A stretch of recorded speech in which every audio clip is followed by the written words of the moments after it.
কখনো কখনো অজানা কোনো পরিস্থিতির মধ্যে পড়লে আমাদের বুকটা ধড়ফড়িয়ে ওঠে, আর এটি যদি নিয়মিত হতে থাকে তাহলে কিন্তু একটি স্বাস্থ্য সমস্যা। আজ এই ভিডিওতে আপনাদের সঙ্গে আলোচনা করব ঘরোয়া বেশ কিছু টিপস আপনারা ফলো করে কিভাবে এই বুক ধড়ফড়ানোর সমস্যা থেকে মুক্তি পেতে পারেন।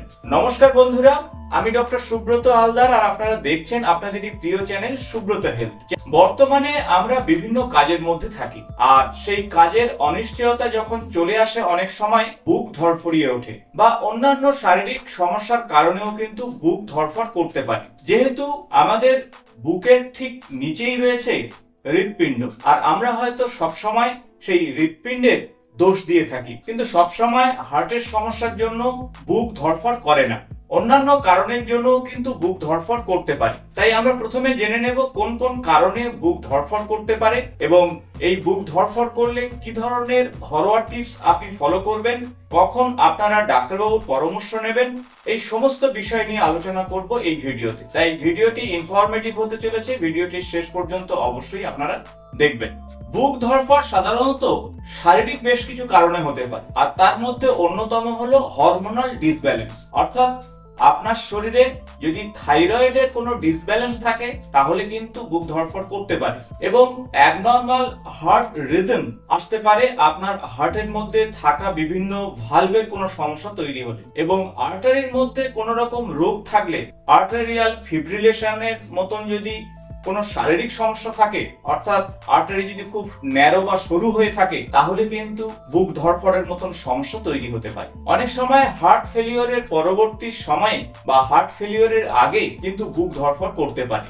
বুক ধড়ফড় বা প্যালপিটেশন একটি সাধারণ বিষয় হলেও আগে থেকে যদি সঠিকভাবে চিকিৎসা না করা যায় বা সচেতন না হওয়া যায়, পরবর্তীকালে কিন্তু ভয়ঙ্কর সমস্যা হবে। কিন্তু প্রথম যে বিষয়ের কথা মাথায় রাখতে হবে তা হলো আপনার মানসিক অবস্থা। তাই প্রথম যে কারণগুলোর কথা বললাম, অর্থাৎ শারীরিক যে সমস্যার কথা বললাম, সেগুলো কিন্তু ডাক্তারবাবুর সঙ্গে পরামর্শ করে আপনাকে ঠিক করতে হবে। এখন যে বিষয়টির কথা নিয়ে আলোচনা করছি, সেই বিষয়গুলি যদি আপনার মধ্যে ঘটতে থাকে তাহলে আপনি নিজে থেকেই কিন্তু এই প্যালপিটেশন বা বুক ধড়ফড়ের সমস্যা দূর করতে পারবেন। আর তার মধ্যে প্রথম যে কারণ হলো মানসিক টেনশন। এছাড়া বেশ কিছু খনিজ লবণের ঘাটতির জন্য কিন্তু আপনার প্যালপিটেশন হতে পারে। এছাড়া অতিরিক্ত যারা ক্যাফিন জাতীয় খাদ্য গ্রহণ করেন, সে কারণেও কিন্তু বুক ধড়ফড়ের মতন সমস্যা আসতে পারে। তাই আসুন জেনে নেওয়া যাক কোন টেকনিক্স বা ঘরোয়া টিপস ফলো করলে এই বুক ধড়ফড়ের মতন সমস্যা থেকে আপনি বেরিয়ে আসবেন। প্রথম বিষয় হলো, যে কোনো পরিস্থিতিতে আপনি ভয় পাবেন না, ভয়কে জয় করার চেষ্টা করুন। কারণ অতিরিক্ত ভয় থেকেই কিন্তু বুক ধড়ফড়ের মতন সমস্যা তৈরি হতে পারে। কারণ আমাদের শরীরের মধ্যে সিম্প্যাথেটিক এবং প্যারাসিম্প্যাথেটিক নার্ভ রয়েছে। তার মধ্যে সিম্প্যাথেটিক নার্ভ যদি খুব বেশি উত্তেজিত হয়ে যায় তাহলে বুক ধড়ফড়ের মতন সমস্যা তৈরি হবে। তাই প্রথম যে শর্ত তা হলো ভয় পাবেন না। কোনো কিছুতে প্যানিক না হয়ে বিষয়টি বোঝার চেষ্টা করবেন এবং মাথা ঠান্ডা রেখে সিদ্ধান্ত নেওয়ার চেষ্টা করবেন। আর তাতে যদি না কমে তাহলে এই কয়েকটি টেকনিক্স আপনারা ফলো করবেন। প্রথম যে টেকনিক্স হলো, প্রথমত আপনারা শ্বাস প্রশ্বাসকে নিয়ন্ত্রণ করুন। অর্থাৎ শ্বাসকে খুব ধীরে ধীরে নিন, তারপরে শ্বাসটাকে আপনার বুকের মধ্যে কিছুক্ষণ রাখুন, তারপরে আস্তে আস্তে শ্বাস ধীরে ধীরে ছাড়ুন, এবং তারপরে আপনার দমকে কিছুটা বন্ধ রাখুন এবং আবার আপনারা শ্বাস গ্রহণ করুন। আর এটি আপনারা 4 সেকেন্ড, 6 সেকেন্ড বা 8 সেকেন্ড করতে পারেন, তবে 4 সেকেন্ড করলে ভালো। 4 সেকেন্ড আপনারা শ্বাস নিন, 4 সেকেন্ড শ্বাসকে থামিয়ে রাখুন, 4 সেকেন্ড শ্বাস ছাড়ুন, আবার শেষে 4 সেকেন্ড আপনারা দম বন্ধ রাখুন, আবার শ্বাস নিন, শ্বাস রাখুন, শ্বাস ছাড়ুন।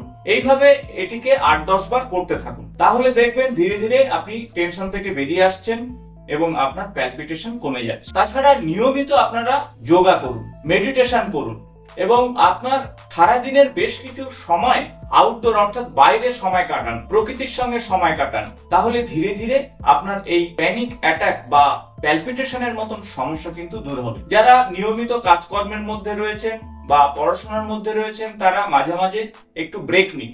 এগুলোতে যদি না কমে তাহলে তৎক্ষণাৎ আপনারা সিম্প্যাথেটিক এবং প্যারাসিম্প্যাথেটিক নার্ভের মধ্যে একটা ব্যালেন্স করার চেষ্টা করুন। কিভাবে করবেন? সেক্ষেত্রে কিছুক্ষণ দম বন্ধ করে কোঁত পাড়ুন। যেমন আপনারা পায়খানাতে গিয়ে কোঁত পাড়েন, ঠিক সেই রকমই দম বন্ধ করে কোঁত পাড়লে অনেক সময় এই সিম্প্যাথেটিক এবং প্যারাসিম্প্যাথেটিক নার্ভের মধ্যে একটা ব্যালেন্স তৈরি হবে এবং তার ফলে প্যালপিটেশনের মতন সমস্যা দূর হবে। তাছাড়া এই সময় আপনারা ঠান্ডা জল মুখে ঝাপটা দিন বা আপনার বাথরুমে গিয়ে শাওয়ারটা খুলে দিয়ে তার তলায় দাঁড়িয়ে পড়ুন, আর তাহলেই দেখবেন আপনার প্যালপিটেশন অনেকটা দূর হচ্ছে। এই সময় একটু কাশুন, আর কাশলেই কিন্তু প্যালপিটেশন দূর হবে। তাই আপনাদের বলবো যে এগুলোর পাশাপাশি বেশ কিছু আপনার বদভ্যাস অবশ্যই ত্যাগ করতে হবে। আর সেক্ষেত্রে যারা টোবাকো জাতীয় অর্থাৎ তামাক জাতীয় দ্রব্য গ্রহণ করেন তারা সেগুলো বর্জন করুন বা বাদ দিন।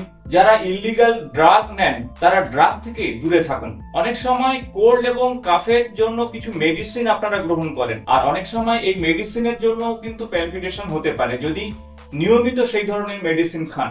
খিদে বাড়ানোর জন্য অনেক সময় আপনারা কিছু ওষুধপত্র খেয়ে ফেলেন, আর এটা যদি নিয়মিত হতে থাকে তাহলে কিন্তু এই প্যালপিটেশনের মতন সমস্যা তৈরি হতে পারে। এছাড়া অতিরিক্ত চা, কফি, বিড়ি, সিগারেট এগুলো আপনার লাইফস্টাইল থেকে অবশ্যই বাদ দিন। আর এছাড়া যারা উচ্চ রক্তচাপ জনিত কারণে ভুগছেন বা তার মেডিসিন খাচ্ছেন সেগুলো তার ডোজগুলোকে নিয়ন্ত্রণ করুন। ডাক্তারবাবুর পরামর্শ নিয়ে সেই ডোজ নিয়ন্ত্রণ না করতে পারলে অনেক সময় প্যালপিটেশন হতে পারে বা কিছু মেডিসিনের সাইড এফেক্টের জন্য কিন্তু প্যালপিটেশন হতে পারে। এছাড়া একেবারে শুরুতেই বলেছিলাম যে আপনার শরীরে বেশ কিছু খনিজ লবণের অভাবে প্যালপিটেশন হতে পারে। তাই শরীরে খনিজ লবণ যাতে ঘাটতি না ঘটে সেজন্য আপনারা শরীরকে হাইড্রেট রাখুন, সবুজ শাকসবজি প্রতিদিন খান এবং সিজনাল ফলমূল অবশ্যই ডায়েট চার্টে রাখুন।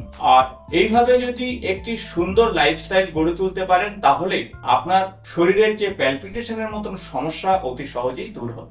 আশা করব ভিডিওটি ইনফরমেটিভ হয়েছে। ভালো লাগলে বন্ধুদের সঙ্গে অবশ্যই শেয়ার করবেন। আগামী নতুন কোনো স্বাস্থ্য সংক্রান্ত ভিডিওতে আপনাদের সঙ্গে দেখা হবে। আজ এই পর্যন্ত, নমস্কার।